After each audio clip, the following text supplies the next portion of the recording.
Hello, my dear students. Welcome to another session for CMAT practice.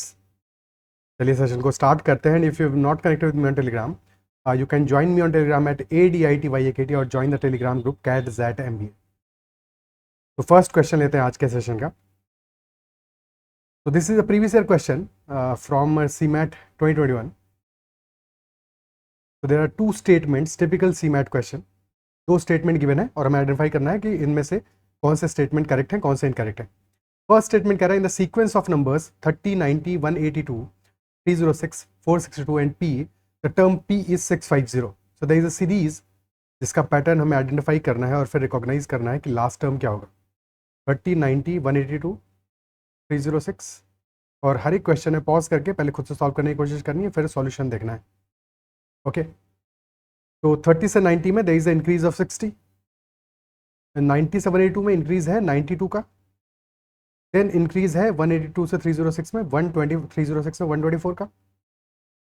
अगला increase है 156 का. क्या कोई पैटर्न बन रहा है? 60 से 92 यानी कि 32 का इंक्रीज है. अगेन 32 का इंक्रीज है. अगेन 32 यानी कि ये जो नंबर्स हैं हमारे 60, 92, 124, 156, these numbers are in arithmetic progression. तो क्लियरली हमें नेक्स्ट नंबर पता चल जाएगा. यहाँ से क्या होगा? 156 प्लस 32 यानी कि दैट नंबर विल बी 188. तो हमारा P की वैल्यू आ जाएगी 462 प्लस 188, तो दैट विल बी 650. तो यस, फर्स्ट स्टेटमेंट हमारा करेक्ट है. हमारा P की वैल्यू 650 होगी. सेकेंड स्टेटमेंट का there are 8 digits in 9 to the power 8 when it is expressed in decimal form. Okay तो 9 to the power 8 की वैल्यू क्या होगी? We can write that 9 to the power 8 is 9 to the power 4 का whole square. 9 का square होता है 81 और 9 to the power 4 यानी कि 81 का स्क्वायर दैट विल बी 6561. ठीक है, 81 इंटू 9 इज 729 और 729 इंटू 9 इज 6561. 6561 भी दिमाग में रहना चाहिए नंबर. ठीक है, अब 6561 का स्क्वायर हम कर रहे हैं और हमें चेकआउट करना है कि नंबर ऑफ डिजिट्स कितनी होंगी. क्या तरीका हो सकता है?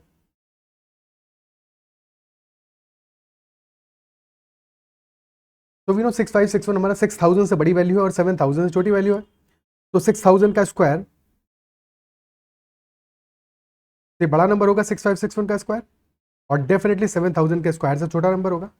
और 6000 और 7000 का स्क्वायर हम इजीली निकाल सकते हैं. 6000 का स्क्वायर क्या होगा? 6 का स्क्वायर हुआ 36 और उसके बाद में टोटल 3 जीरोज है यहाँ पे, तो 3 जीरोज इंटू 3 जीरो यानी कि 6 जीरोज हो जाएंगे.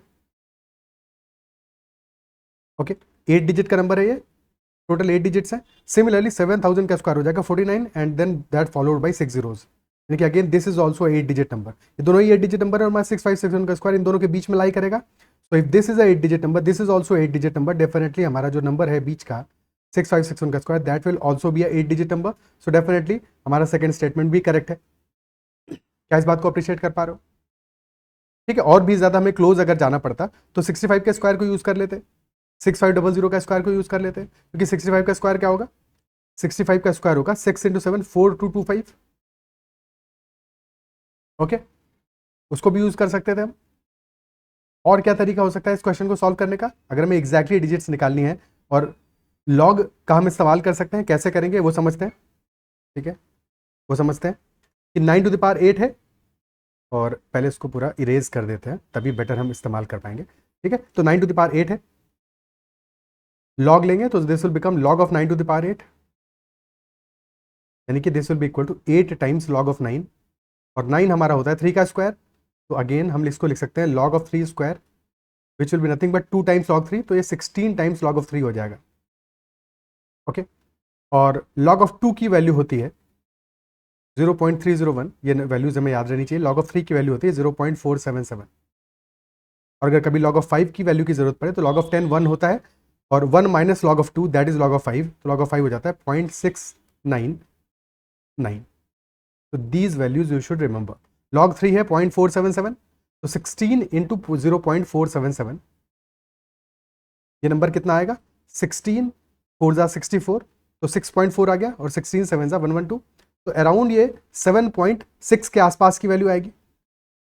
8 से छोटा होगा बिकॉज 16 इंटू 5 इज 8, तो 8 से छोटी वैल्यू आ रही है, स्लाइटली छोटी, और 7 से बड़ी वैल्यू आ रही है. क्या ये बात क्लियर है? अगर ऑब्जर्व करो तो लॉग ऑफ 10 क्या होता है? That is equal to 1. Log of 10 का square that is equal to 2।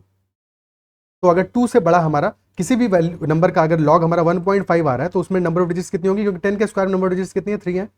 10 में नंबर ऑफ डिजिट्स 2 है, तो जो हमारा लॉग आ रहा है, लॉग का जो इंटीग्रल पार्ट आ रहा है उससे एक ज्यादा वैल्यू होगी। फॉर एग्जाम्पल 1.5 अगर हमारा किसी वैल्यू का लॉग आ रहा है, लॉग ऑफ एक्स आ रहा है लेटर से, तो एक्स सॉरी एक्स में 2 डिजिट्स होंगी। सिमिलरली यहाँ पे 7.6 में इंटीग्रल पार्ट कितना है, 7 है, तो नंबर ऑफ डिजिट्स होंगी 7 + 1 यानी कि 8 डिजिट्स होंगी। क्या ये बात क्लियर है? तो लॉग का इस्तेमाल करके भी हम नंबर ऑफ डिजिट्स निकाल सकते हैं, और क्लियरली हमारा सेकंड स्टेटमेंट भी करेक्ट है, फर्स्ट भी करेक्ट है, आंसर तो ऑप्शन ए ही था। क्या ये बात समझ में आती है? ओके, नेक्स्ट क्वेश्चन पे बढ़ते हैं, आगे बढ़ते हैं। Question number 2, there are 6 tasks and 6 persons. Task 1 can not be assigned to either to person A और person 2।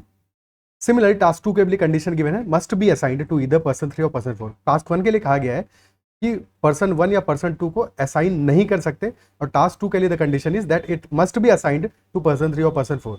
Every person is to be assigned 1 task, यानी कि 6 टास्क है तो एक एक पर्सन को बटेगा।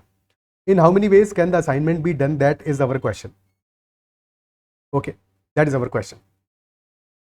तो टास्क 1 टास्क 2 पे कंडीशन है, बाकी टास्क पे कहीं पे भी कोई कंडीशन नहीं गिवन है, उनको कैसे ही बांट सकते हैं। सबसे पहले हम किस टास्क को बांटेंगे, उस टास्क को बांटेंगे कि 1 और 2 में से किसी एक को बांट लेते हैं, लेटर से टास्क 2 को बांट लेते हैं, 3 और 4 में से किसी एक को देना है, ठीक है।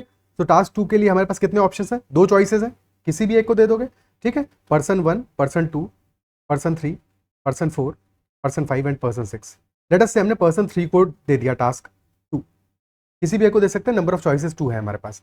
अब टास्क 1 हम असाइन नहीं कर सकते 1 और 2 को। ध्यान देने वाली यहाँ पे बात यह है, टास्क 1 को असाइन किसको नहीं करना है, 1 और 2 को। टास्क 2 को किसको असाइन करना है, 3 और 4 को। तो यानी कि दोनों अलग ग्रुप्स हैं, अलग ग्रुप से ध्यान देना है। अगर दोनों में कोई मिक्स मैच होता तो फिर हमें कंडीशंस को और भी ध्यान से समझना पड़ता, बट क्योंकि कोई मिक्स एंड मैच नहीं है, टास्क 1 पर्सन 1 या पर्सन 2 को नहीं असाइन करना है, बाकी किसी को भी असाइन कर सकते हैं। टास्क 2 3 या 4 को ही असाइन करना है, बाकी किसी को भी असाइन नहीं कर सकते। तो पहले हमने टास्क 2 को असाइन कर दिया, 2 और तरीके हैं असाइन करने के, लेटर से पर्सन 3 को असाइन हो गया। अब इसके बाद में टास्क 1 के लिए नंबर ऑफ ऑप्शंस रिमेनिंग कितने हैं, 1 और 2 को कर नहीं सकते टास्क 1, 3 को ऑलरेडी असाइन हो चुका है टास्क, तो यानी कि 3 ऑप्शंस बचे। अगर 4 को असाइन करते तब भी 3 ऑप्शंस बचते, यानी कि टास्क 1 के लिए दे रहा 3 ऑप्शंस। क्या ये बात क्लियर है? इररेस्पेक्टिव ऑफ कि पर्सन 3 को असाइन हुआ टास्क 2 या फिर पर्सन 4 को असाइन हुआ, नंबर ऑफ ऑप्शंस 3 ही रहते हैं, ठीक है। तो बिल्कुल इंडिपेंडेंट है उसके, कोई टेंशन नहीं लेनी उसकी, 3 को असाइन किया या 4 को असाइन किया, कोई फर्क नहीं पड़ता। अब इसके बाद में बाकी बचे हुए टास्क को किसी को भी असाइन कर सकते हो। 4 लोग बचे हैं, 4 टास्क बचे हैं, 4 फैक्टोरियल तरीके से अरेंज कर सकते हैं। 3 × 2 × 4 फैक्टोरियल, सो आंसर आ जाएगा 6 × 4 factorial which is 6 × 24 and hence 144 will be the answer, option C. क्या ये बात क्लियर है? ठीक है, 144 will be the answer in this case. कोई समस्या? यहां पे अगर लेटस से कि हमारा पहला वाला टास्क 1 के लिए कंडीशन होता है कि it can not be assigned either to person 1 और पर्सन 3, तब फिर चीजें थोड़ी सी बदल जाती, तब हमें कंडीशंस लेनी पड़ती। अगर इस क्वेश्चन को हम थोड़ा सा चेंज कर देते कि task 1 can not be assign to person 1 और पर्सन 3, तब फिर इस बात पे डिपेंड करता है टास्क 2 हम पर्सन 3 को असाइन कर रहे हैं या पर्सन 4 को असाइन कर रहे हैं, ठीक है। फॉर एग्जाम्पल अगर हम एक केस बनता है जहां पे कि हमने टास्क 2 असाइन किया है पर्सन 3 को, ओके। अब टास्क 2 अगर पर्सन 3 को हमने असाइन कर दिया है, एक तरीके से असाइन हुआ क्योंकि डायरेक्टली पर्सन 3 को असाइन कर दिया। अब हमारे पास टास्क 1 असाइन करने के लिए कितने ऑप्शन बचे हैं, पर्सन 3 को कर नहीं सकते थे, पर्सन 1 को कर नहीं सकते, यानी कि 4 ऑप्शन बचे होंगे। इन दैट केस 4 ऑप्शन बचे होंगे, पर्सन 2 4 5 6 4 ऑप्शन बचे होंगे टास्क 1 के लिए। टास्क 2 को असाइन किया है एक तरीके से, ठीक है। टास्क 1 के लिए 4 ऑप्शन बचेंगे और बाकी सबके लिए 4 फैक्टोरियल तरीके से अरेंज हो जाएगा, ओके। यहीं पे अगर टास्क 2 हमारा पर्सन 3 की बजाय हम उस केस में पर्सन 4 को असाइन करते, तब क्या फर्क पड़ता? अगर हम पर्सन 4 को असाइन कर देते तब क्या कंडीशन बनता हमारा, क्योंकि पर्सन 4 को हमने टास्क 2 असाइन कर दिया, टास्क 1 1 और 3 को कर नहीं सकते, 1 को नहीं कर सकते, 3 को नहीं कर सकते, 4 को भी असाइन हो चुका है, तब उस केस में हमारे पास टास्क 1 के लिए सिर्फ और सिर्फ 3 ऑप्शंस बचते, 3 ऑप्शंस बचते। टास्क 2 को तो ऑलरेडी हमने पर्सन 4 को असाइन कर दिया एक ही तरीके से, और 4 फैक्टोरियल से बाकी अरेंज हो जाते हैं, यानी कि यहाँ पे नंबर ऑफ वेज होते हैं हमारे 4 × 4 फैक्टोरियल और 3 × 4 फैक्टोरियल, यानी कि 7 × 4 फैक्टोरियल हमारा टोटल नंबर ऑफ वेज होते हैं। क्या ये बात समझ पा रहे हो? तो इस केस में हमारा क्वेश्चन थोड़ा सा डिफरेंट हो जाता, कैलकुलेशन थोड़ा सा डिफरेंट हो जाता। तो इस बात को अप्रिशिएट करना है कि हमारा ये क्वेश्चन एग्जिस्टिंग कंडीशन में आंसर आ रहा है, बट अगर क्वेश्चन चेंज होता तो फिर हमें जो कैलकुलेशन है अपना उसको भी चेंज करना पड़ता है, इसलिए हमने एक एग्जांपल ले लिया सो दैट एग्जाम में अगर कोई ऐसा क्वेश्चन आए जहाँ पे कंडीशन थोड़ी डिफरेंट हो तो तुम्हें आइडिया हो कि कैसे उसको कैलकुलेट करोगे। Is that clear?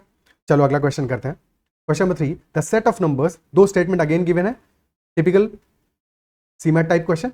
The set of numbers 5 6 7 p 6 7 8 q has an arithmetic mean of 6 and mode क्या है? मोड है 7। मोड क्या होता है? मोस्ट फ्रीक्वेंटली अकरिंग नंबर, जो सबसे फ्रीक्वेंटली अकर कर रहा हो। अब क्लियरली जो नंबर्स हमें गिवन है दिख रहे हैं साफ साफ, पी और क्यू के बारे में तो पता नहीं उनकी वैल्यू क्या है, बट 6 दो बार अकर कर रहा है, 7 भी दो बार आ रहा है। क्या ये बात देख पा रहे हो? 6 भी दो बार आ रहा है, 7 भी दो बार आ रहा है, बट मोड हमारा 7 है। अगर मोड 6 और 7 दोनों होते तब तो कोई प्रॉब्लम नहीं था, क्योंकि 6 भी दो बार आ रहा है, 7 भी दो बार आ रहा है, यानी कि या तो पी और क्यू में से एक 6 होता, एक 7 होता, ऐसा भी हो सकता था। ठीक है, अगर हमारे 6 और 7 दोनों ही मोड होते, या फिर पी और क्यू में से कोई भी 6 और 7 नहीं होता, तभी दोनों मोड हो सकते थे, क्योंकि दोनों mode same number of times अगर करने चाहिए। बट यहां पे हमें गिवन है कि mode is equal to 7, which implies कि 7 मोस्ट नंबर ऑफ टाइम्स अगर कर रहा है, जबकि अभी जो नंबर्स हमें गिवन है साफ साफ दिख रहे हैं, उनमें तो क्लियर है कि 6 भी दो बार अकर कर रहा है और 7 भी दो बार अकर कर रहा है, विच इंप्लाइज कि पी और क्यू में से कोई एक नंबर हमारा 7 है। At least one of P and Q is equal to 7। क्या ये बात अप्रिशिएट कर पा रहे हो कि पी और क्यू इज इक्वल टू 7, कोई एक नंबर हमारा 7 है। क्या ये बात समझ पा रहे हो? सेकंड स्टेटमेंट हमें गिवन है कि अरिथमेटिक मीन भी गिवन है, that is equal to 6। Okay, साथ में हमें लास्ट में गिवन है कि p into Q is equal to 16। Now think about it, अगर p और q हमारे इंटीजर हैं, हालांकि निकाल लेते हैं, ठीक है निकाल लेते हैं। अरिथमेटिक मीन 6 गिवन है, यानी कि नंबर्स कितने हैं? 1 2 3 4 5 6 7 8, 8 नंबर्स है, तो सम क्या आ जाएगा? सम आ जाएगा 8 इंटू अरिथमेटिक मीन 8 इंटू 6 यानी कि 48, और सम आ क्या रहा है? 5 plus 6 plus 7 that is 18 plus p plus 6 plus 7 plus 8 that is 21 plus q, यानी कि 39 plus p plus q is 48, which implies कि p प्लस q हमारा आ रहा है इक्वल टू 9।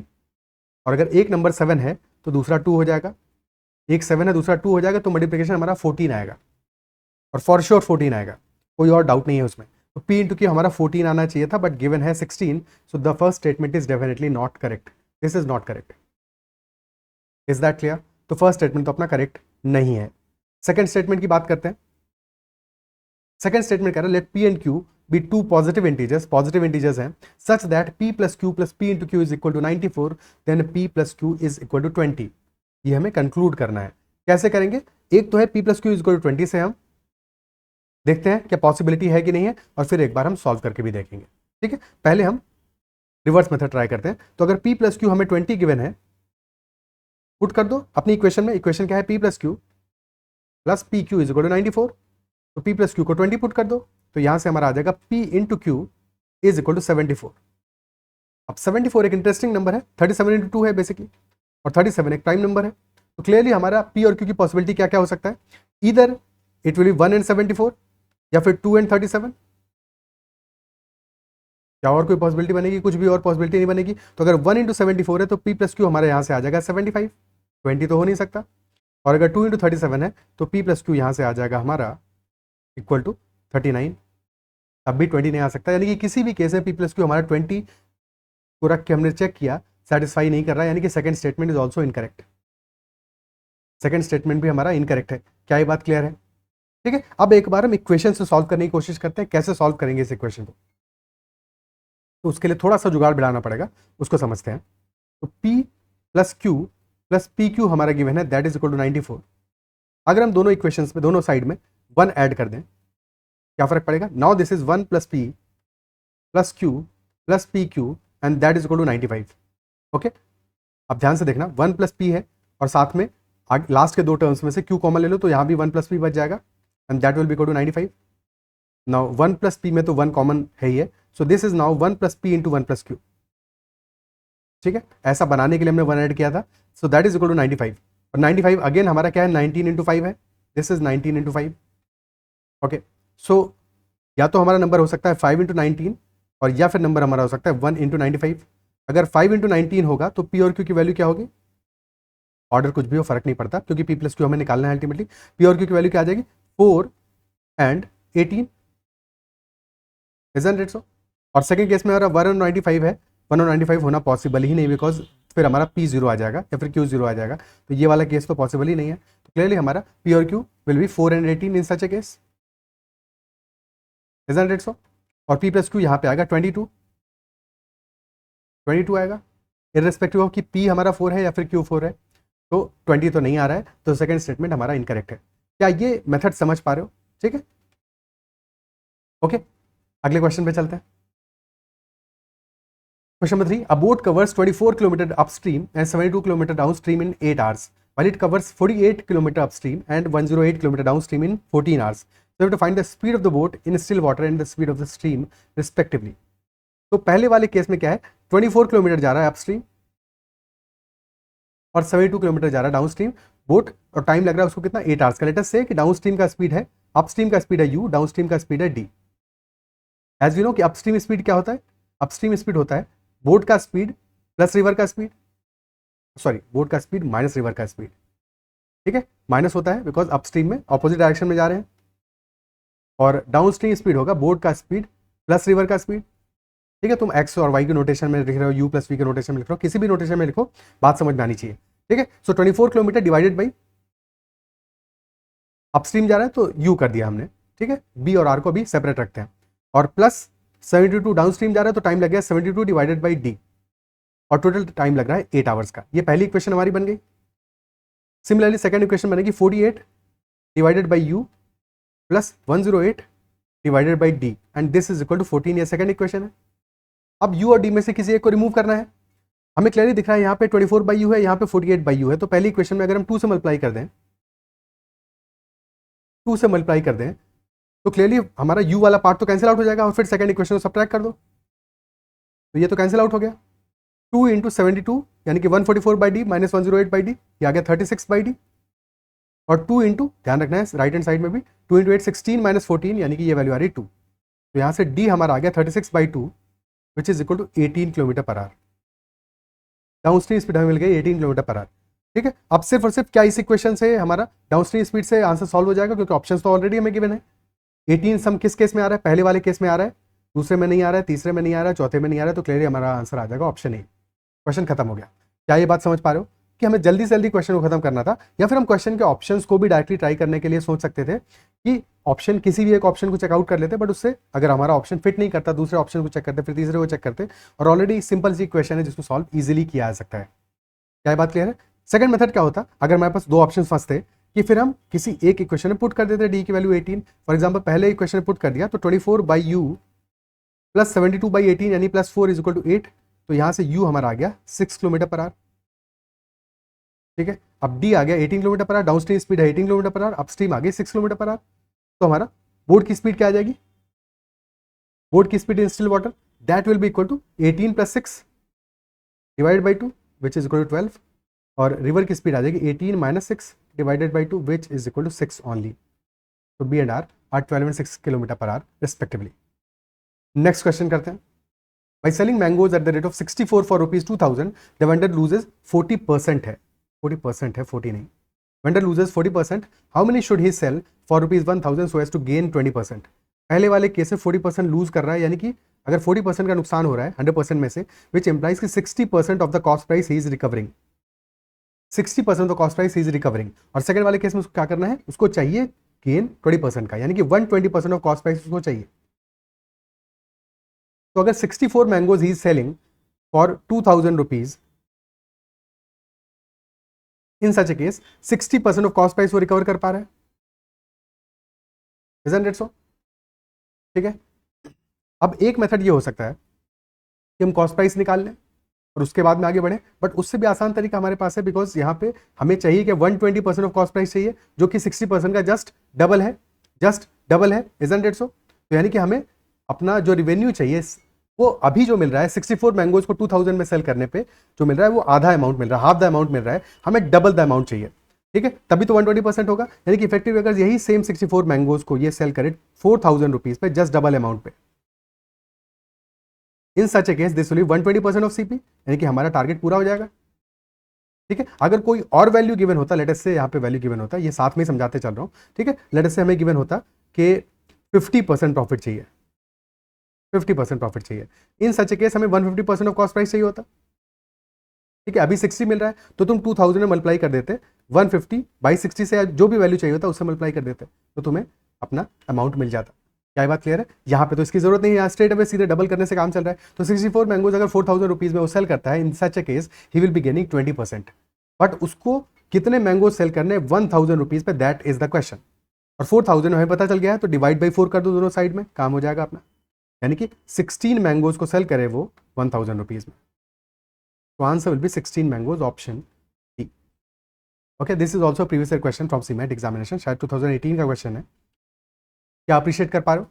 क्लियर होता है मेथड, समझ में आता है? ठीक है, अगला क्वेश्चन करते हैं। Next is cost price of an article is rupees 40,000. The mark price of the article is rupees 60,000. It was sold after a discount such that profit or loss percentage on it was 50% more than the discount percentage offered. So you have to find the selling price of the article. Very important. Pause करके पहले खुद से solve करने की कोशिश करो, language को समझने की कोशिश करो। कॉस्ट प्राइस का गिवन है हमें, कॉस्ट प्राइस गिवन है आर्टिकल का रुपीज 40,000। साथ में क्या गिवन है? मार्क प्राइस भी गिवन है हमें, और मार्क प्राइस हमारा आ रहा है रुपीज 60,000। और क्वेश्चन कह रहा है कि it was sold after discount such that profit या फिर लॉस जो भी है हमारा, it was 50% more than the discount offer. जो भी डिस्काउंट परसेंटेज ऑफर किया उससे 50% ज्यादा प्रॉफिट या फिर लॉस हो रहा है उसको। ऑप्शंस को ध्यान से देखो, ऑप्शंस को देख के तुम्हें समझ में आ रहा होगा कि सारे के सारे ऑप्शंस हमारे ग्रेटर देन सीपी हैं, ग्रेटर देन कॉस्ट प्राइस है, यानी कि डेफिनेटली उसको क्या हो रहा है? प्रॉफिट हो रहा है, लॉस नहीं हो रहा है। ठीक है, तो क्वेश्चन वैसे ही हमारा क्लियर हो गया कि यहाँ पे प्रॉफिट हो रहा है, प्रॉफिट लॉस लिख रहा है वो, बट लॉस हो नहीं रहा है, बिकॉज अगर लॉस होता तो कॉस्ट प्राइस से लोअर वैल्यूज होती सेलिंग प्राइस की, बट सेलिंग प्राइस क्योंकि हायर है सारे के सारे ऑप्शंस हमारे, तो डेफिनेटली यहाँ पे प्रॉफिट हो रहा है। क्या बात क्लियर है? ठीक है, और साथ में क्या गिवन है कि 40,000 हमारा मार्क प्राइस है, सॉरी 45,000 कॉस्ट प्राइस है, 60,000 मार्क प्राइस है, और हम कितना इस पे डिस्काउंट ऑफर करें सो दैट हमारा प्रॉफिट उससे 3/2 टाइम्स हो, 50% ज्यादा हो, यानी कि 3/2 टाइम्स हो।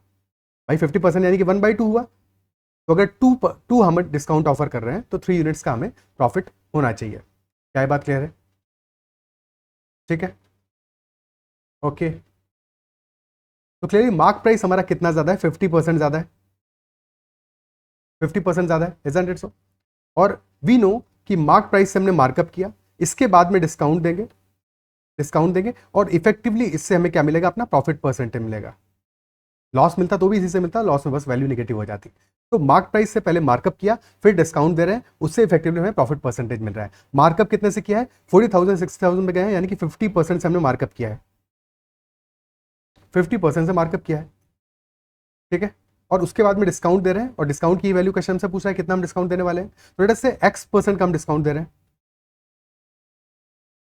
ठीक है, अगर X% का डिस्काउंट देंगे तो प्रॉफिट हमारा कितना होगा? प्रॉफिट होगा 3x/2%। सक्सेसफुल परसेंटेज लगा देंगे, काम हो जाएगा अपना। ठीक है, या फिर और वैल्यूज को सिंप्लीफाई करने के लिए क्या हम लिख सकते हैं यहाँ पे? x की बजाय 2 से मल्टीप्लाई कर दो कि 2x% का हम डिस्काउंट दे रहे हैं और 3x% का हमें प्रॉफिट हो रहा है। ठीक है, और डिस्काउंट हमेशा निगेटिव में होगा। मार्कअप किया है 50% से, यानी कि मार्कअप किया है 50% से, और फिर डिस्काउंट दे रहे हैं 2x का, यानी कि सक्सेसिव परसेंटेज लगाओगे तो क्या आएगा? दिस विल बी +50 -2x, और फिर प्लस में आएगा 50 into -2x divided by 100, and this will be effectively equal to 3x%. Okay, so this is becoming 50 into 200 by 100, यानी कि 50 minus 3x is equal to 3x, यानी कि यहाँ से 6x is equal to 50 आ गया, 6x is equal to 50 आ गया, और हमें क्या निकालना है? प्रॉफिट परसेंटेज निकाल लो।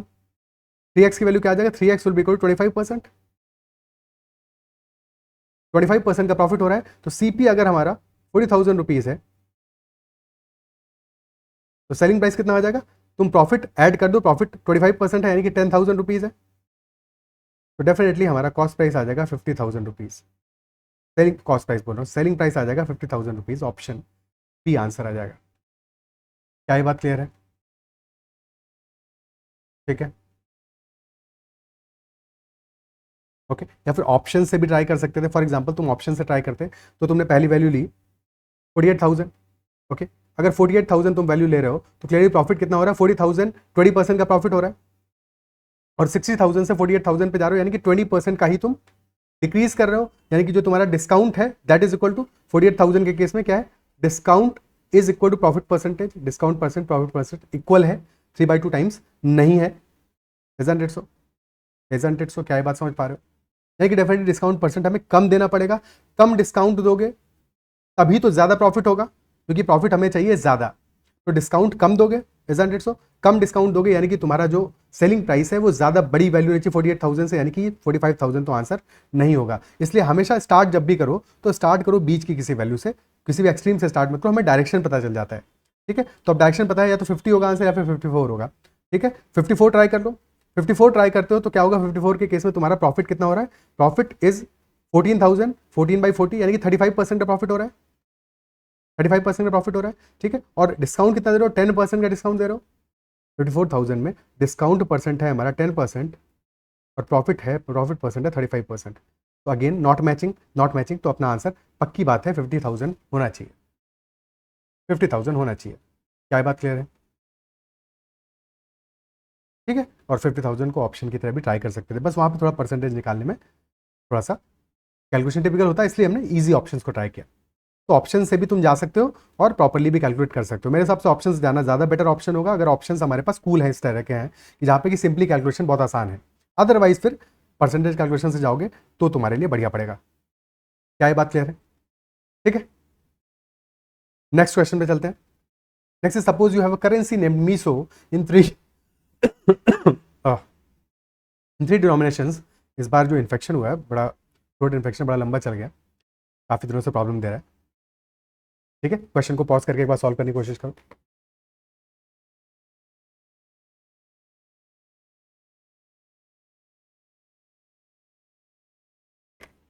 Suppose you have a currency named MISO in three denominations, 1 MISO, 10 MISO and 50 MISO. In how many ways can you pay a bill of 107 MISO? तो हमें calculate करना है नंबर ऑफ वेज। ठीक है, यहाँ पे हमें सिंपली काउंटिंग करना पड़ेगा, बट कभी भी काउंटिंग करना है तो हमेशा आर्बिट्ररी कभी भी काउंटिंग नहीं करना, हमेशा काउंटिंग करने का एक प्रॉपर मेथड होना चाहिए। ठीक है, सबसे क्रूशल यहाँ पे डिनोमिनेशन कौन सा है हमारा, 1 मीसो, 10 मीसो या 50 मीसो, जो सबसे बड़ी वैल्यू सबसे क्रूशल है। ठीक है, वो सबसे क्रूशल है, तो हमेशा हम जो काउंटिंग करेंगे उसमें सबसे बड़ी वैल्यू को ऑर्डर में काउंटिंग करो, यानी 50 मीसो कितने हम लेंगे इसके हिसाब से हम काउंटिंग करेंगे। अब 50 मीसो के क्या क्या केसेस हो सकते हैं, या तो तुम जीरो लोगे, एक ही मतलब, या फिर एक ले लोगे, या फिर दो ले लोगे, दो से ज़्यादा ले ही नहीं सकते हो क्योंकि टोटली 107 चाहिए, इजंट इट सो। तो अगर तुम जीरो लेते हो, 50 मीसो वाले जीरो करेंसी नोट्स लेते हो, तब क्या केस बनेगा, तब 10 मीसो के कितने ले सकते हो और 1 मीसो के कितने ले सकते हो, थिंक अबाउट इट। तो अगर जीरो ले रहे हो तुम, तो या तो सारे के सारे 1 मीसो में ले लो, यानी कि सारे के सारे 107 1 मीसो वाले ले लो, और 10 वाले भी जीरो ले लो, एक तरीका ये हो गया। या फिर 10 मीसो का एक ले लो, तो वो एक ही 10 के बराबर हो जाएगा, तो बचे यहाँ पे 97। या फिर 10 मीसो के दो ले लो, 87 बचे, एंड सो ऑन। कितने मैक्सिमम ले सकते हो, मैक्सिमम 10 ले सकते हो 10 मीसो के, तो 10 × 10 100 हो गया, और यहाँ पे बचा गया 7। कितने केसेस बने ये तुम्हारे, दीज आर टोटल, 0 से लेकर 10 तक है, ध्यान देना है, 1 से लेकर 10 तक 10 केसेस प्लस 1, 11 केसेस बने, 11 केसेस बने। ठीक है, तो 11 वो केसेस होंगे जबकि 50 मीसो का तुमने जीरो नोट्स लिए, जीरो करेंसी नोट्स लिए। सेकंड केस तुम्हारा बनेगा जबकि 50 मीसो का 1 करेंसी नोट लिया, 50 तो यहीं पे कंप्लीट हो गया, बचा तुम्हारा 57 miso. So remaining 57 miso has to be taken via 10 miso and 1 miso. तो नंबर ऑफ केसेस क्या बनेंगे, 1 cases when you take 0 currency notes of 10 miso and 57 currency notes of 1 miso. Second will be 1 currency note of 10 miso and 47, and so on कब तक, till you take 5 currency notes of 10 miso and 7 currency notes of 1 miso. Number of cases कितने होंगे, 0 से लेके 5 तक, 1 से लेके तक 5 प्लस 1, 6 केसेस बनेंगे, 6 cases when you've taken 1 currency note of 50 miso. Now last cases when you take 2 currency notes of 50 miso. अब रिमेनिंग कितना बचा, 7 मिसो ओनली। तो एक ही तरीका है, तुम 0 10 मिसो के नोट्स लोगे और 7 लोगे 1 मिसो के notes. So there is only 1 case, total number of cases हो जाएंगे 11 + 6 + 1, so that is equal to 18 cases. Answer will be 18, option D. Is this clear? ठीक है, next question. Find the smallest possible value of a plus b such that 8-digit number 2983a85b is divisible by 48. किससे divisible हो, 48 से divisible हो। ठीक है, 48 को दो को प्राइम फैक्टर्स में ब्रेक करो ताकि हम इजीली अपना क्वेश्चन को सॉल्व कर पाए। 48 को ब्रेक कर सकते हैं किसमें, 3 और 16 में। नाउ 3 और 16 में कोई भी कॉमन फैक्टर नहीं है, ये ध्यान देना है, कभी भी 6 और 8 में ब्रेक नहीं करोगे, ठीक है, बिकॉज ऐसा हो सकता है कि 6 और 8 से कोई नंबर डिविजिबल हो बट 48 से डिविजिबल नहीं हो। फॉर एग्जाम्पल 24 6 से भी डिविजिबल है और 8 से भी डिविजिबल है बट 48 से डिविजिबल नहीं है, बिकॉज 6 और 8 को प्राइम फैक्टर्स नहीं है। तो हमेशा जब भी ब्रेक करोगे किसी नंबर को, डिविजिबिलिटी हमें चेक करना है 48 से, जो कि एक कॉम्पोजिट नंबर है, तो उसको हमेशा ब्रेक करो को प्राइम फैक्टर्स में। तो 3 और 16 में हमने ब्रेक कर लिया। अब 3 और 16 के केस में हम इजीली कैलकुलेट कर सकते हैं। ओके, सो 3 से कैलकुलेट करना है, यानी कि हमें क्या चाहिए, sum of digits divisible by 3 चाहिए। Sum of digits should be divisible by 3। Okay, 9 तो ऑलरेडी अपने आप में डिविजिबल है 3 से, तो 9 को हटा दो। 2 + 8 10, 10 + 3 13, 13 + 8 21 + 5 26, 26 + a + b, और ये नंबर चाहिए हमें डिविजिबल बाई 3। कब हो सकता है, तब हो सकता है जबकि हमारा a + b = 1 हो, 27 हो जाएगा, या फिर 4 हो, अब 3 3 के गैप पे लेते जाओ, या फिर 7 हो, या फिर 10 हो। तो ये 1 4 7 10 एंड सो ऑन। 13 भी हो सकता है, 16 भी हो सकता है, 19 नहीं हो सकता बिकॉज ए और बी हमारे डिजिट्स हैं, तो मैक्सिमम वैल्यू ए और बी की 9 हो सकती है इंडिविजुअली, ठीक है। तो ये पॉसिबल ऑप्शन है हमारे पास, हमें चाहिए स्मॉलेस्ट पॉसिबल वैल्यू चाहिए। अब क्या 1 पॉसिबल है, ऑप्शंस को देख के तो लग रहा है नहीं पॉसिबल है, ठीक है, बट फिर भी चेक करेंगे हम लोग। और 4 और 7 तो क्लियरली देख सकते हैं कि 5 और 6 तो आंसर ऑप्शन अपने नहीं हो सकते, यहाँ तो क्लियर हो गई ये बात, ठीक है। अब 4 पॉसिबल है कि नहीं, हमें बेसिकली इसको चेक करना है, पर पहले एक बार देख लेते हैं क्या 1 पॉसिबल हो सकता है हमारा। अब 16 से भी डिविजिबल होना है, और 16 की डिविजिबिलिटी क्या होती है, अगर 16 से होना है डिविजिबल तो 2 से भी तो डिविजिबल होना चाहिए, 4 से भी होना चाहिए, 8 से भी होना चाहिए, तभी तो 16 से होगा, तभी तो 16 से होगा, इजंट इट सो। अगर 2 से डिविजिबल होना है तो बी हमारा जो कि लास्ट में आ रहा है, ठीक है, बाकी नंबर को भूल जाओ, सिर्फ हमारा नंबर बच गया A85B। 16 का डिविजिबिलिटी टेस्ट क्या है, लास्ट 4 डिजिट्स हमारी 16 से डिविजिबल होनी चाहिए, ठीक है। 2 के लिए लास्ट डिजिट डिविजिबल होनी चाहिए 2 से। 4 का डिविजिबिलिटी टेस्ट है लास्ट 2 डिजिट्स डिविजिबल होनी चाहिए 4 से। 8 का डिविजिबिलिटी टेस्ट है लास्ट की 3 डिजिट्स हमारी 8 से डिविजिबल होनी चाहिए, और 16 के लिए लास्ट की 4 डिजिट्स हमारी डिविजिबल होनी चाहिए 16 से, ठीक है। तो 2 4 और 8 से डिविजिबल होगा तभी 16 पे जाएंगे। तो तुम सबसे पहले सोचो कि अगर हमारा नंबर 2 से डिविजिबल होना है तो b को इवन होना चाहिए, ठीक है, और अगर हमारा a + b = 1 होना है तो उसके लिए b 0 होना पड़ेगा। बट अगर b 0 हुआ तो नंबर हमारा क्या हो जाएगा, A850। Think about it. अब ये जो 50 है ये हमारा 4 से डिविजिबल है क्या, नहीं है, नॉट डिविजिबल बाई 4। तो जब ये 4 से डिविजिबल ही नहीं है तो 16 से होने की बात ही कहाँ बनती है, तो क्लियरली 1 तो पॉसिबल अपना है नहीं। अब 4 के लिए चेक करना है क्या 4 पॉसिबल हो सकता है, ठीक है, क्या 4 पॉसिबल हो सकता है, और अगर 4 को पॉसिबल होना है, अगेन b को इवन होना है, तो b 0 हो नहीं सकता, ये तो हमें पता चल गया, ठीक है, b की वैल्यू 0 नहीं हो सकती। अब क्या 2 या 4 हो सकती है, अगर तुम b की जगह पे 2 पुट करोगे तो नंबर आ जाएगा A852।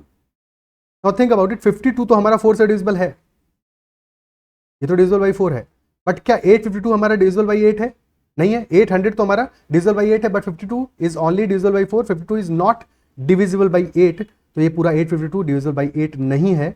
तो क्लियरली अगर ये नंबर हमारा 852 ही डिविजिबल बाई 8 नहीं है तो पूरा नंबर 16 से डिविजिबल कैसे होगा, नहीं हो सकता है, यानी कि 2 भी पॉसिबल वैल्यू हमारी नहीं बनेगी। क्या 4 पॉसिबल वैल्यू बन सकता है, क्या 4 पॉसिबल वैल्यू बन सकता है, थिंक अबाउट इट। तुम फिर से लिखोगे 854, बट क्या बात समझ में आ गई अब तक कि 54 हमारा खुद ही डिविजिबल नहीं है 4 से, तो कोई सेंस ही नहीं बनता इसके आगे चेक करने का, यानी कि 4 भी पॉसिबल नहीं होगा बी के लिए। तो क्लियरली हमारा अगर 4 पॉसिबल नहीं है तो यानी कि 4 a + b का सम 4 नहीं हो सकता है किसी भी केस में, तो ऑप्शन ए भी हमारा आंसर नहीं हो सकता। तो क्लियरली आंसर होगा हमारा ऑप्शन डी। क्या ये बात समझ पा रहे हो, ठीक है, ऑप्शन डी हमारा आंसर हो जाएगा। फिर भी चेकआउट करना है तो ऐसे समझो 0 to 4 हो नहीं सकता है, 6 को चेक कर लो, 6 यहाँ पे रखोगे तो नंबर हमारा आ जाएगा A856। नाउ वी नो कि A856 हमारा this number is divisible by 4 से भी डिविजिबल है 56, और 856 में 800 तो डिविजिबल था ही, 56 भी 8 से डिविजिबल है, यानी कि डिविजिबल बाई 8 भी है। अब अगर ए की जगह पे हम 1 पुट करें तो आ जाएगा नंबर हमारा 1856, और ये नंबर हमारा 16 से भी डिविजिबल है, बिकॉज दिस इज क्या 16 100 + 256 क्लियरली डिविजिबल है 16 से भी। तो 7 हमारा सेटिस्फाई कर रहा है। क्या ये बात क्लियर है, ठीक है, अच्छा सवाल था, बढ़िया सवाल था। क्या ये सवाल समझ में आया, क्वेश्चन समझ में आया? अगर फिर भी तुमको डाउट आया तो एक बार फिर से रिवाइंड करके देखना, अपने अपने एंड पे सॉल्व करने की कोशिश करना, थोड़ा सा टाइम लेना और क्वेश्चन समझ में आएगा। फिर भी डाउट रहता है तो कमेंट में जरूर मेंशन करना कहाँ पे तुमको दिक्कत आई, तो मैं वहाँ पे समझाने की फिर से कोशिश करूंगा, ठीक है। ओके, आगे बढ़ते हैं, अगला क्वेश्चन करते हैं। Next question, 5 boys went to see the circus, 4 of them had ₹5 each, The fifth boy had ₹1 more than the entry ticket price. If with all the money with them, the 5 boys were just able to purchase the entry tickets for all of them, then what is the cost of one entry ticket? Let us assume, ठीक है, cost क्या चाहिए हमें? One entry ticket की cost चाहिए, और पहले 4 boys के पास क्या है? 5 रुपीज है, और फिफ्थ बॉय के पास में 1 रुपीज ज्यादा है एंट्री टिकट से। अगर एंट्री टिकट का प्राइस हम मान लेते हैं लेट अस से x, तो फिफ्थ वाले के पास कितना होना चाहिए? x+1 होना चाहिए, और सबका सम मिला के क्या हो जाएगा? This total sum will be equal to 5 times x। बस इक्वेशन बन गई, इक्वेशन खत्म हो गया। 5x माइनस x कर दोगे तो 4x will be equal to 21, यानी कि x आ जाएगा 21/4 which is 5.25 rupees. Our answer will be 5.25 rupees, option C. क्या ये बात अप्रिशिएट कर पा रहे हो?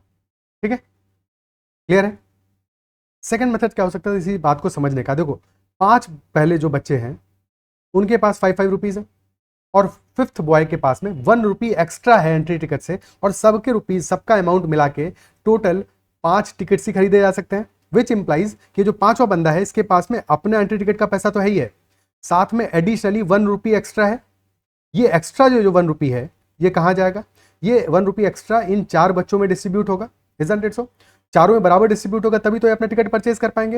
यानी कितना डिस्ट्रीब्यूट होना चाहिए? हर एक को 1/4 डिस्ट्रीब्यूट होना चाहिए, यानी कि 5 + 1/4, सबको 1/4 मिल जाएगा, और एंट्री टिकट का प्राइस यही होगा 5 + 1/4 विच इज 5.25। तो डायरेक्टली तुम इस क्वेश्चन को बिना इक्वेशन बनाए भी सॉल्व कर सकते हो, और समझ के सॉल्व करना इसलिए इंपॉर्टेंट है तो दैट तुम्हारा अंडरस्टैंडिंग भी इंप्रूव हो। तो ये सेकंड मेथड भी समझ में आना चाहिए। इक्वेशन बना के तो सॉल्व हो जाएगा इजीली, बट क्या ये सेकंड मेथड भी समझ पा रहे हो? ठीक है, आगे बढ़ते हैं, अगला क्वेश्चन देखते हैं। Next is 10% of the voters did not cast their vote in election between 2 candidates. तो 10% वोटर्स ने कास्ट ही नहीं किए वोट्स, यानी कि कास्टेड वोट्स कितने होंगे? 90% होंगे, 90% हो गए। तो टोटल नंबर ऑफ वोटर्स हमें चाहिए enrolled in the voter list, ये चाहिए। लेट अस से टोटल नंबर ऑफ वोटर्स हमारा V है, तो कास्टेड वोट्स कितना होंगे? V × 9/10। Then question is saying 10% of the votes polled were found invalid. तो अगर 10% वोट्स हमारे इनवैलिड थे, these are total casted votes, तो वैलिड वोट्स कितने होंगे? इसका भी 9/10 होंगे। Then question is saying successful candidate got 54% of the valid votes. तो वैलिड वोट्स में से 54% मिला है सक्सेसफुल कैंडिडेट को, और वो जीता है one by majority of 1620 votes.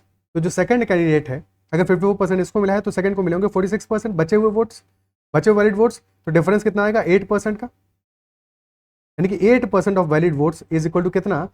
Difference 1620 votes का। ठीक है, सो इस पूरे वैलिड वोट्स का 8% विच इज 8/100 दैट इज इक्वल टू 1620। अब सिंप्लीफाई कर लेते हैं। 9 × 9 81, 81 से 20 टाइम्स जाएगा, 81 2 162। ठीक है, फिर और अभी काटा पीटी हो जाएगी, इसमें 5 बचा, यहाँ पे बचेगा 2, 2 से कटेगा, नीचे बचेगा 50। तो V हमारा आ जाएगा 5 × 50 × 100, यानी 5 × 5000। तो टोटल वैलिड वोट्स आ जाएंगे, टोटल वैलिड वोट्स बोलो, टोटल नंबर ऑफ वोटर्स आ जाएगा 25,000। Our answer will be 25,000, option A. Question में पूछा number of voters enrolled on the voter list. अगर पूछता नंबर ऑफ वोट्स कितने पड़े हैं, कास्टेड वोट्स कितना होगा? 25,000 का 90% हो जाएगा, और फिर उसका फर्दर 90% होगा हमारा number of valid votes. Okay, clear? Next question देखते हैं। The quantity of water which flows through a pipe is proportional to the square of its diameter. If a pipe of 5 cm diameter can fill a tank in 5 minutes, how long would 3 pipes of 3 cm, 4 cm, 5 cm diameter together take to fill the tank? So quantity of water which flows through a pipe is proportional to the square of diameter. ठीक है, यानी कि flow जो है, या फिर basically efficiency हो गया पाइप के केस में, कि जो एफिशिएंसी है that is proportional to diameter का स्क्वायर। डायमीटर अगर हमारा D है तो डायमीटर के स्क्वायर के प्रोपोर्शनल है। ठीक है, पहले हमें कंडीशन गिवन है कि एक पाइप है 5 सेंटीमीटर डायमीटर का, that can fill a tank in 5 minutes. तो 5 मिनट्स में एक टैंक को फिल कर पा रहा है, और एफिशिएंसी क्या है? डायमीटर के स्क्वायर के प्रोपोर्शनल है। तो क्या यहाँ से निकाल पा रहे हो कि अगर 5 सेंटीमीटर डायमीटर है तो डायमीटर का स्क्वायर हो गया 25, देखिए एफिशिएंसी क्या आ जाएगी? Efficiency of this pipe will be equal to 5 का स्क्वायर, 25 यूनिट्स मान लो। ठीक है, 25 लीटर्स मान लो पर मिनट।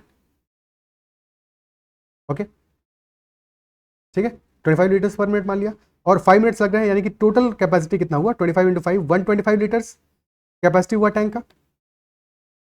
और सेकंड केस में क्वेश्चन हमसे कह रहा है how long with 3 pipes of 3 centimetre 4 centimetre 5 centimetre together take fill the tank. 3 centimetre वाले का एफिशिएंसी क्या आ जाएगा, एफिशिएंसी ऑफ 3 सेंटीमीटर वाला आ जाएगा 3 का स्क्वायर यानी कि 9, एफिशिएंसी ऑफ 4 सेंटीमीटर वाला आ जाएगा 4 का स्क्वायर विच इज 16, और एफिशिएंसी ऑफ 5 सेंटीमीटर वाला तो ऑलरेडी मैंने निकाला वो 5 का स्क्वायर यानी कि 25। तो दिस इज 9 लीटर्स पर मिनट, दिस इज 16 लीटर्स पर minute and this is 25 litres पर मिनट। तो टोटल एफिशिएंसी कितना आ जाएगा, तीनों पाइप्स के साथ में ऐड कर रहे हैं, तो 9 + 16 + 25 दैट इज 50 लीटर्स पर मिनट।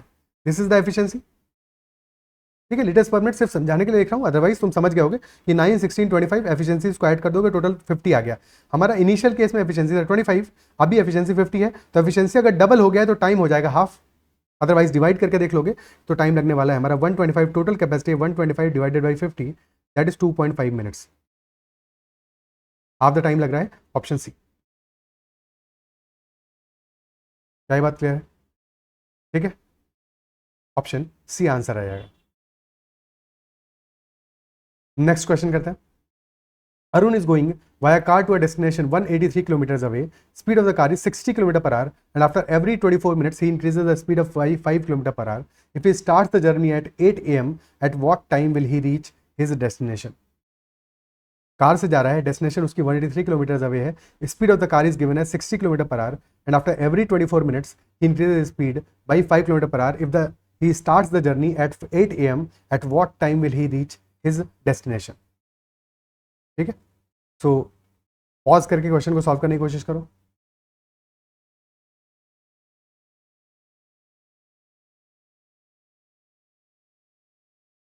देखो क्वेश्चन हमें क्या कह रहा है, speed of the car initially कितनी है 60 किलोमीटर पर आवर है, और आफ्टर एवरी 24 मिनट्स, 24 मिनट्स मतलब क्या हुआ आवर्स में कितना हुआ 24 मिनट्स, यानी कि this is equal to 24/60 which is 2/5 our.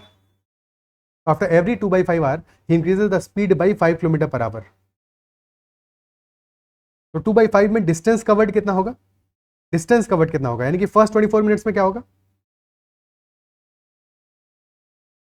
Distance covered कितना होगा 60 into 2/5 which is equal to 12 into 2 24 kilometre. Isn't it so? भाई 60 की स्पीड थी, जितने मिनट उतने किलोमीटर। नेक्स्ट 24 मिनट्स में क्या होगा, नेक्स्ट 24 मिनट्स में पहली चीज ये है स्पीड तो बढ़ जाएगी हमारी 5 से, यानी कि नई स्पीड हो जाएगी 65, तो डिस्टेंस कवर्ड हो जाएगा 65 into 2/5 which is 13 into 2 26 kilometre. क्या आप पैटर्न देख पा रहे हो? बेसिकली क्या होगा कि 5 किलोमीटर पर आवर से स्पीड बढ़ रही है, बट हम क्योंकि 2/5 आवर्स तक ही चल रहे हैं, तो 2/5 इंटू 5 यानी कि इफेक्टिवली हमारा जो टोटल डिस्टेंस कवर्ड है वो 2 से इंक्रीज करेगा। सिमिलरली अगेन नेक्स्ट 24 मिनट्स में क्या होगा, स्पीड हो जाएगा 70 और डिस्टेंस कवर्ड हो जाएगा 70 इंटू 2/5 दैट इज 28 किलोमीटर, यानी कि अगेन हमारा 2 से बढ़ रहा है। अब तक पैटर्न समझ चुके होंगे। अब नेक्स्ट 24 मिनट्स में 30 किलोमीटर ट्रैवल करेगा, उसके नेक्स्ट 24 मिनट्स में 32 किलोमीटर ट्रैवल करेगा। तो क्या ये बात देख पा रहे हो, 24, 26, 28, 30, 32, हमें टोटल डिस्टेंस कितना कवर करना है 183 किलोमीटर्स, ये तो कवर करना है। कितना डिस्टेंस ऑलरेडी कवर कर लिया 24, 26, 28, एरिथमेटिक प्रोग्रेशन बन रहा है, तो डायरेक्टली मिडिल वैल्यू को लेकर मल्टीप्लाइड बाई 5 कर दो, 28 इंटू 5 यानी कि 140 किलोमीटर ट्रैवल कर चुका है। कितनी देर में 24 मिनट्स इंटू 5 यानी कि 120 मिनट्स। अभी काम खत्म नहीं हुआ है, तो नेक्स्ट 24 मिनट्स में कितना ट्रैवल करेगा, अगेन 24 मिनट और ट्रैवल करेगा, 34 किलोमीटर ट्रैवल करेगा। 34 और ट्रैवल कर लिया, हो गया 174 किलोमीटर। ठीक है, अब कितना बच गया है, टोटल 183 करना है, यानी कि 9 किलोमीटर्स और करना है, 9 किलोमीटर्स और करना है। अगर वो और 24 मिनट्स ट्रैवल करता तो ट्रैवल करेगा 36 किलोमीटर, बट हमको 36 किलोमीटर नहीं चाहिए, हमें चाहिए सिर्फ और सिर्फ 9 किलोमीटर, और हमारा काम हो जाएगा 9 किलोमीटर से। तो 9 किलोमीटर ट्रैवल करने में कितना टाइम लगने वाला है, 24 मिनट्स में करता है 36, तो 9 यानी कि डिवाइड बाई 4 कर दो, 6 मिनट्स में कर लेगा, यानी कि और 6 मिनट्स के बाद में हमारा काम खत्म हो जाएगा। तो 120 मिनट्स प्लस 30 मिनट्स यानी कि 150 मिनट्स के बाद में वो अपने डेस्टिनेशन पे पहुंच जाएगा, which is equal to 2 hours and 30 minutes, यानी कि 10:30 पे। एक सेकंड, ऑप्शन में गिवन ही नहीं है 10:30 का, 10:30 होना चाहिए था ऑप्शन में। ठीक है, ऑप्शन सी को मान लेते हैं 10:30, तो ऑप्शन सी आंसर आ जाएगा अपना। ठीक है, 10:30 AM पे ही will be reaching the destination. क्या ये बात क्लियर है? ठीक है, ओके, ऑप्शन नंबर दिया होता है 10:30 AM पे he will reach in the destination. Okay, तो आज के सेशन में इतना ही रखते हैं। आई बिलीव सेशन आपको पसंद आया हो, क्वेश्चन समझ में आएंगे और हर एक क्वेश्चन में कुछ नया सीखने को मिला होगा। वही पर्पज भी था इन सारे क्वेश्चंस का। अगर किसी भी क्वेश्चन में डाउट रहा हो तो कमेंट जरूर मेंशन करना। अगर सेशन पसंद आया उसको लाइक जरूर करना है। अगर तक चैनल सब्सक्राइब नहीं किया है तो जरूर करना है। साथ में you can also connect with Telegram @ADITYAKT। That is all for this session. Bye bye, take care, ख्याल रखिए, पढ़ते रहिए।